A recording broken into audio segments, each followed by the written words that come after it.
everyone. I'm Rev Karla, and welcome to Spirituality Matters, a podcast that focuses on the intersection of spirituality and humanity. Now let's settle in and find that sacred space between here where I am and there where you are. And let us be reminded that the holy transcends our physical bodies, and our time together is just as sacred and meaningful as if we were sitting beside one another. Okay, let's get started. Today's podcast is entitled Dear Me, and this podcast is inspired by my blog by the same name that you can find at pneumasoul.com.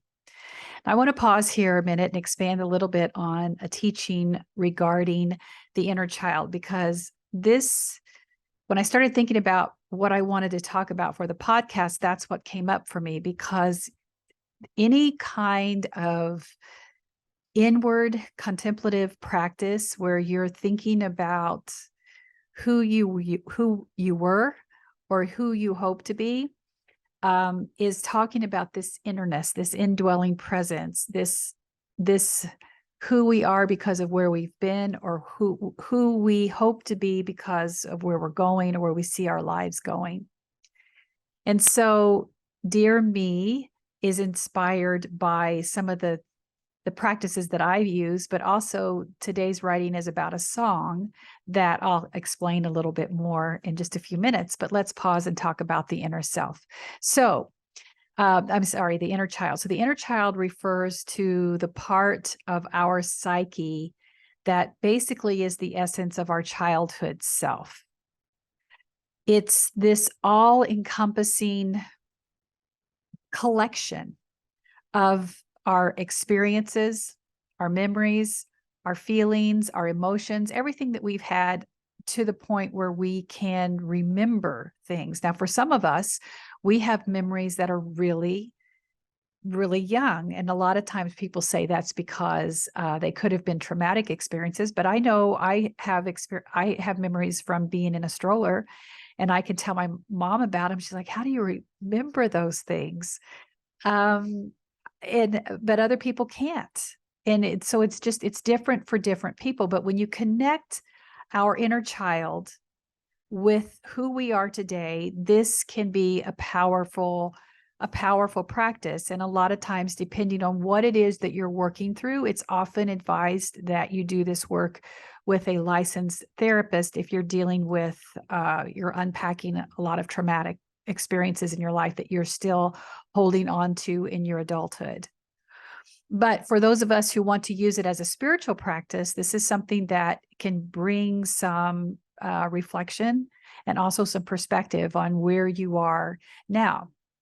Because research has shown that connecting with this inner child, this inner knowing, it can have a lot of benefits, including this self-awareness that I spoke about, or this improving your emotional regulation, because all of a sudden things start to make sense. When you start, for instance, a situation happens in your life over and over again, and you start to feel out of control, or you feel triggered at that time.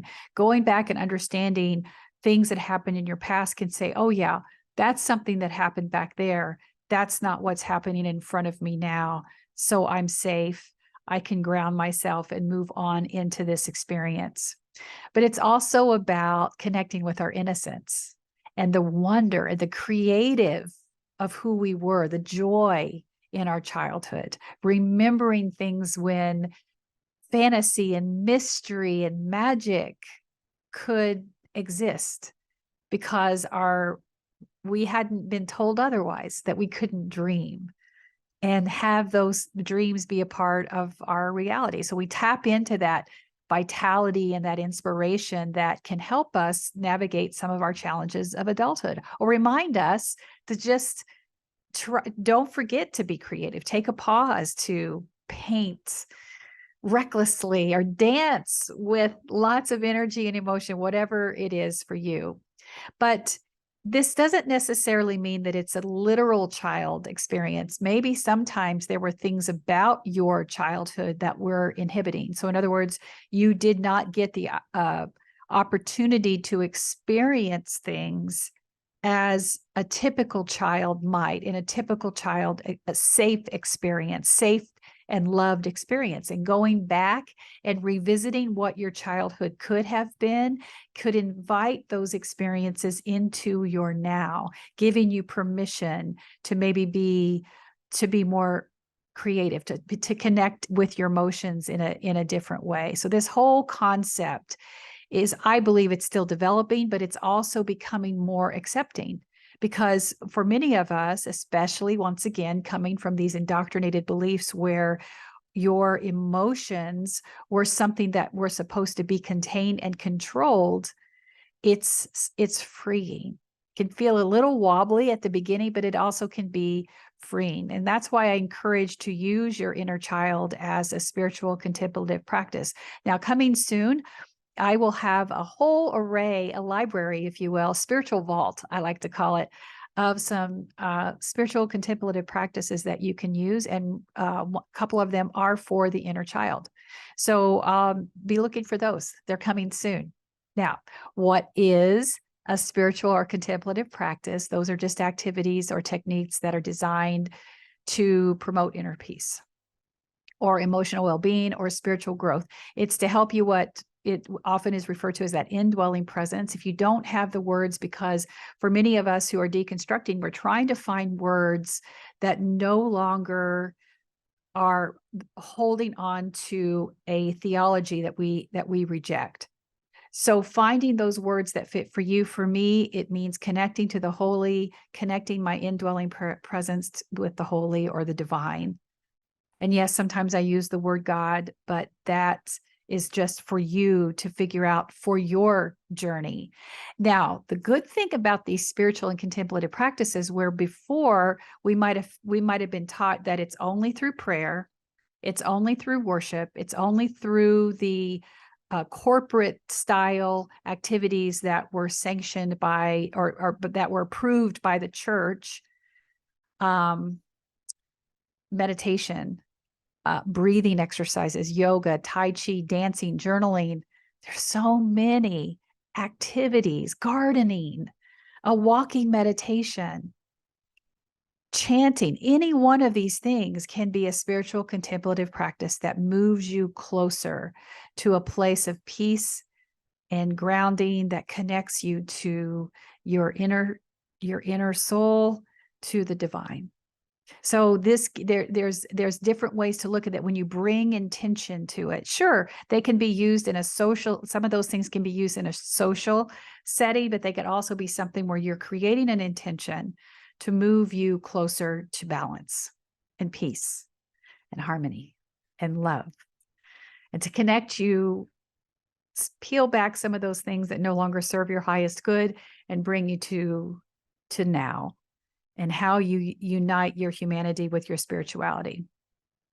So these can be very, very healing. They can also leave you feeling very, very vulnerable, especially when you incorporate or integrate the inner child practices, because so many of us have not felt the permission to just be free, to just laugh, and to have fun, and not always have to be so serious. And that sometimes can be hard. So like I said, that might be something, if you're having the trouble with some of these contemplative practices, or giving yourself permission to see beyond what your indoctrination showed, it might be time for a spiritual counselor or a licensed therapist. And like I said, more coming on those resources. So the title of this podcast is Dear Me, like I said, because I actually found this song several months ago. My daughter had sent it to me, and oh my, it was so powerful to get it just when I did. But I recently wrote a social media post called the same thing. It was called Dear Me.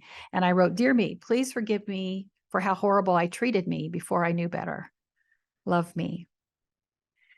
Because a lot of my religious indoctrination taught me to put my feelings aside. To suffer was to Christ. How many times did we hear those kinds of sermons where suffering was seen as something that we were supposed to feel as part of the human condition, because relief would come when we were in heaven.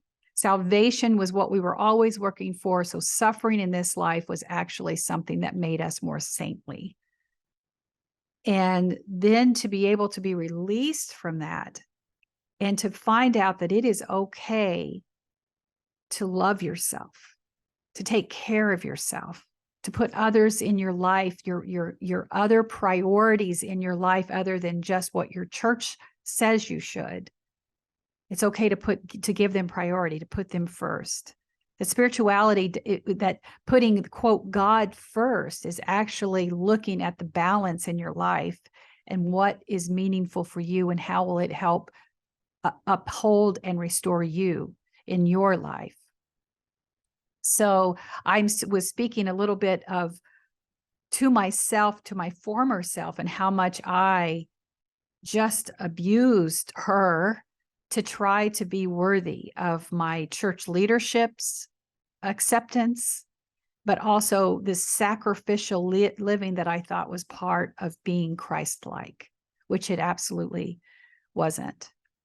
So it's important to understand what we need to peel away from, what we need to deconstruct from. And part of that for me was this. So those Dear Me exercises, again, inner child, Dear Me exercises, and how those they can help you. Now back to the song, you can find her song, Nichole Nordeman, Dear Me, on YouTube. And I have a link in it in the blog, and we can also put it in the show notes here. But if you don't know who she is, Nichole Nordeman is a contemporary Christian singer and songwriter. Her voice is so beautiful. And really, she was famous in the late 1990s and early 2000s when you heard all really contemporary Christian music was really starting to explode. But she has two songs. One is called Holy, and Legacy, but she has a lot of songs that I really love. But she was known for these songs. They're very introspective, and I would call them almost with a mystical touch to them. But in 2017, now this is interesting because I did not know this. When I turned away from evangelical Christianity, I did not see a lot of these headlines, but I did not know. But in 2017, she made headlines in the contemporary Christian world because she left evangelical Christianity.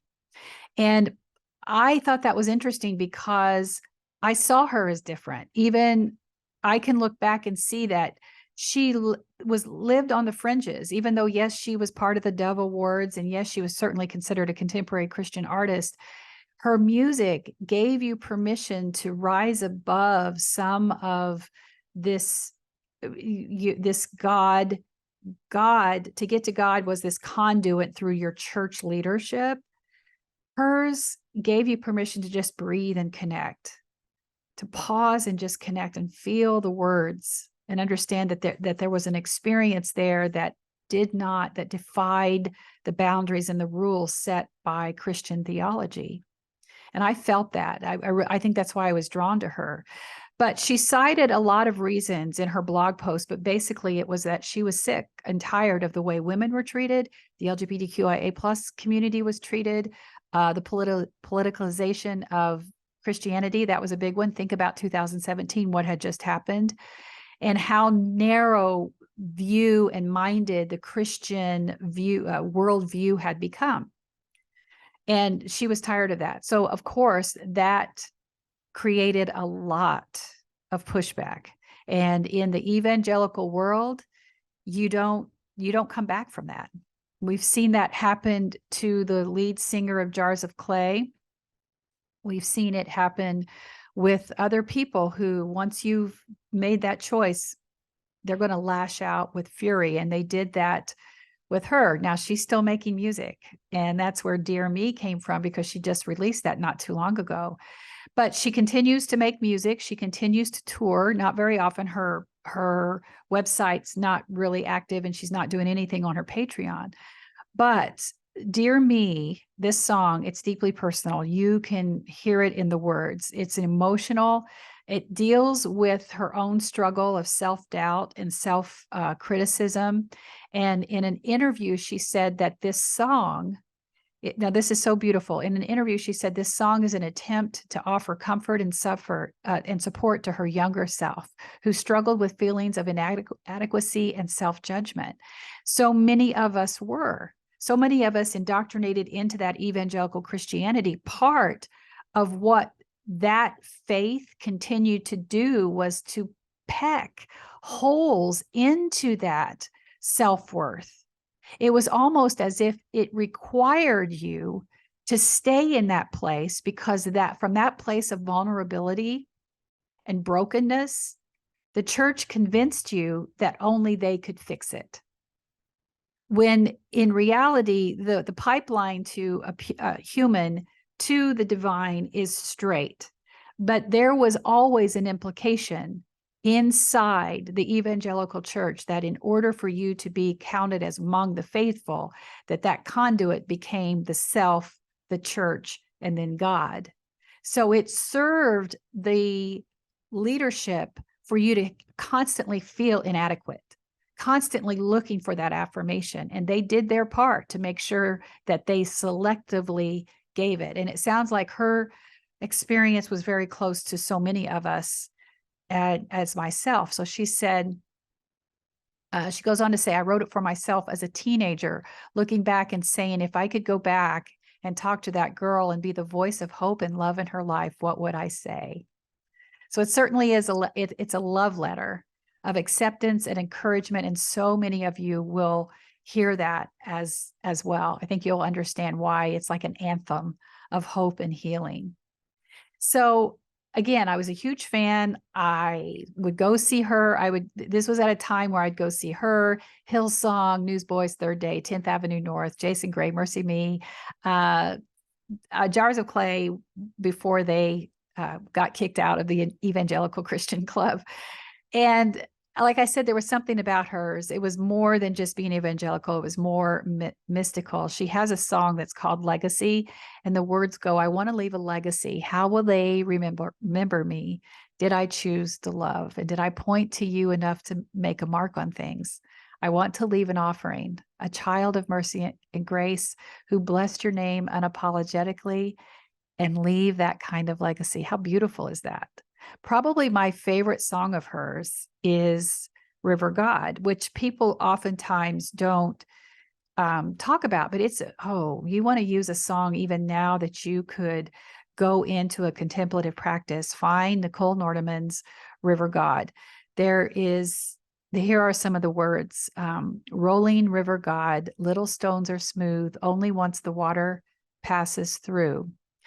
But when I close my eyes and feel you rushing by, I know that time brings change and change takes time. And when the sunset comes, and my prayer will be this one, that you might pick me up and notice that I'm just a little smoother in your hands. So she's tying our lives as we tumble along in this life, that hopefully our experiences and the choices we're making are making us smoother, just like rocks that are tumbling along the riverbed, so that by the time we're picked up, we're seen for all the things that we cast away, all the rough edges of our humanity where we were defensive and didn't necessarily make the right choices. And we end up being this smooth rock that somehow can serve others in a beautiful way as we mature in this life. It's a beautiful, beautiful song, and I hope it serves you. So in this blog, I talk about going to see her at a church in Chicago, driving also from where I am, that's about 4 hours. And because she didn't typically perform in the traditional concerts, she would perform in a place where she could control the atmosphere. It was just her and her piano. And she just quietly walked on stage, sat down. Sometimes she would stop and talk a little bit about some of the songs. And one of them that she talked about was Every Season. And she wrote that song about a friend whose husband died, and she was going to sing this at his funeral. So in the song, she goes through all seasons, and she compares this to God and how it is about how you lose. Life is born, it changes, you lose those you love, and it starts over again. So she wrote this about one of her friends who died when he was electrocuted because he was standing in water. And she wrote this and had to try to sing this at his funeral. So she sang this song at his funeral, and it said, I guess it was beautiful. Now they said there's a video of her singing this song at the funeral, and I couldn't find it, but maybe one of you can find it and tag me in it. And some of the words in that was, "What was frozen through is newly purposed, turning all things green. So it is with you, and how you make me new with every season's change. And so it will be as you are recreating me, summer, autumn, winter, and spring." Oh, I just love that, because it's not only symbolic of life in general and how we love and we lose, but also ourselves, how we go through these seasons where maybe we have to take time to restore, but then we think we're just about ready to give up on something or someone, and all of a sudden we have a new purpose. All of a sudden we're rejuvenated. And even if we're just giving up on ourselves, there's a reason, because the sun returns. So I just love it. And the only way we knew the concert was ending was she got us all to stand up. We all sang together. And then we didn't even notice that she had stopped singing. But as the verse closed, we all raised our heads to see that she had left the stage. That's how humble she was. And it was just a beautiful experience. So now here she is, writing this song called Dear Me. So here, she goes from, I want to leave a legacy, which I think that alone can be a contemplative practice. I want to leave a legacy. How will they remember me? Did I choose to love? And no, there are times where I didn't choose to love, but am I choosing to love now? How am I living now? Is that a question that I can see where in my life do I need to continue to work on that? So then you have where she's coming to this point in her life, and she is saying, Dear Me.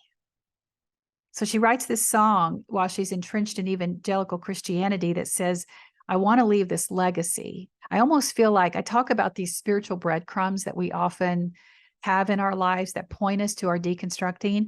I listened to her words from those songs at that time, and I wonder what she was struggling with in her life, or it finally brought her to the intersection of her faith that said, I can no longer do this.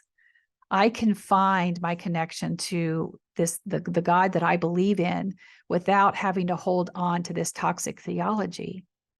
Because now she's come full circle and reconciled it with this song called Dear Me.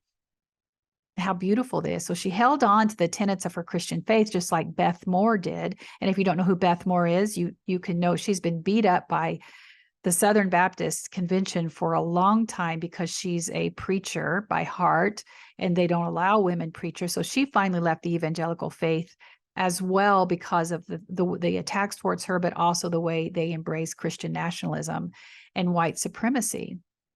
But Nichole was able to hold on to her Christian faith in ways that some of us didn't. I didn't. And that I'm at peace with that. I can still find and resonate and connect with Nichole's story. I hope that she would with me. But this song to me is so powerful that I can't listen to it very often. And I think part of that is because of how much, even though I have deconstructed, I'm still going to always be healing from that. I think anytime you have trauma in your life, you can't say, okay, did that, checked it off, just like you break your arm. There's always elements where people can go in and say, oh, did you break your arm one time? Because I see the fragments of there. Trauma stays with you in those ways where it might boil up in ways to say, oh, wait, I forgot I have that trauma break in there, and I got to make space for that in my life.